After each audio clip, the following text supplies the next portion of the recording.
আসসালামু আলাইকুম সুপ্রিয় দর্শক, সবাইকে জানাই আন্তরিক শুভেচ্ছা। শুটকি প্রেমীদের জন্য নিয়ে আসলাম রূপচাঁদা শুটকির এক জিভে জল আনা রেসিপি।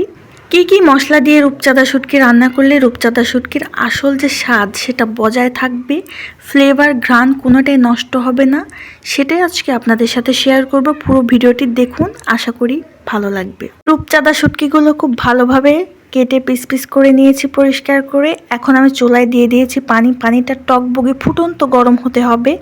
এ পর্যায়ে চুলাটা আমি বন্ধ করে দিয়ে এই টকবগে গরম পানির মধ্যে শুটকিটা কিছুক্ষণের জন্য ভিজিয়ে রাখবো।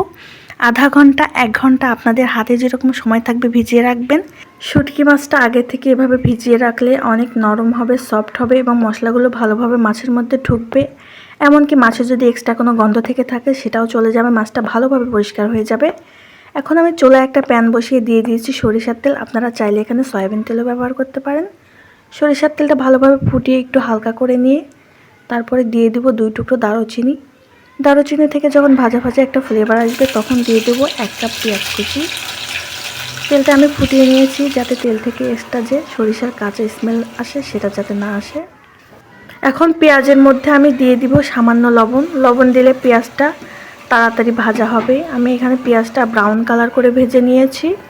এখন দিয়ে দিব সামান্য পানি যাতে পেঁয়াজটা পুড়ে না যায়। এই পর্যায়ে কিছু বাটা মশলা অ্যাড করতে হবে। দিয়ে দেবো পেঁয়াজ, রসুন, আদা এবং জিরা বাটা। আমি এখানে 1 চা চামচ আদা বাটা, 2 টেবিল চামচ রসুন বাটা, 2 টেবিল চামচ জিরা বাটা, 2 টেবিল চামচ পেঁয়াজ বাটা ব্যবহার করেছি। আমি এখানে আদা খুবই সামান্য পরিমাণে ব্যবহার করেছি, আদা বেশি দিলে কিন্তু তেতো লাগবে। ভালোভাবে মশলাটা নেড়ে চেড়ে এখন দিয়ে দিব 1/2 চামচ হলুদের গুঁড়ো, 1 চামচ শুকনো মরিচের গুঁড়ো।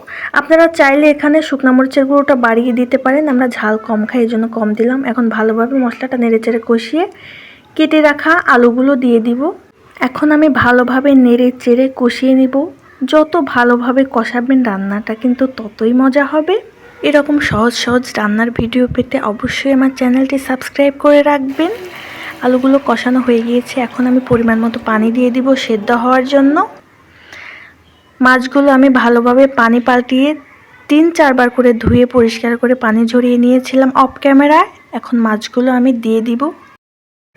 এই রূপচাঁদা শুটকির মধ্যে অতিরিক্ত আর কোনো মশলা ব্যবহার করবেন না, এতে কিন্তু রূপচাঁদা শুটকির যে টেস্ট সেটা কিন্তু পাবেন না। অতিরিক্ত কেমন যেন একটা মশলা লাগবে খেতে। শুটকি মাছের যে একটা আসল যে টেস্ট সেটা কিন্তু পাবেন না। এজন্য আমি যে মশলাগুলো দিচ্ছি এগুলো দিয়ে রান্না করার চেষ্টা করবেন। এখন আমি রান্নার শেষ পর্যায়ে দিয়ে দিব কয়েকটা এলাচ, একটু ফ্লেভারের জন্য। আপনাদের সুবিধার জন্য আমি রান্নাটা খুবই সহজভাবে করার চেষ্টা করেছি, খুব একটা কঠিনভাবে করিনি। আপনারা বাসা ট্রাই করলেই পারবেন। এভাবে বাসায় একদিন রান্না করে দেখবেন, খেতে কিন্তু দুর্দান্ত হবে এবং বাসার সবাই পছন্দ করবে। দেখতেই পাচ্ছেন রান্নাটা কতটা লোভনীয় হয়েছে, গ্রেভিটা অনেক মজা হয়েছে, শুটকিটা আছে কী পরিমাণ মজা হয়েছে বাসায় রান্না না করলে বুঝতে পারবেন না। ভিডিওটি যদি আপনাদের ভালো লেগে থাকে অবশ্যই একটা লাইক দিয়ে কমেন্ট করে শেয়ার করে পাশে থাকবেন। পুরো ভিডিওটি দেখার জন্য সবাইকে জানাই অসংখ্য ধন্যবাদ।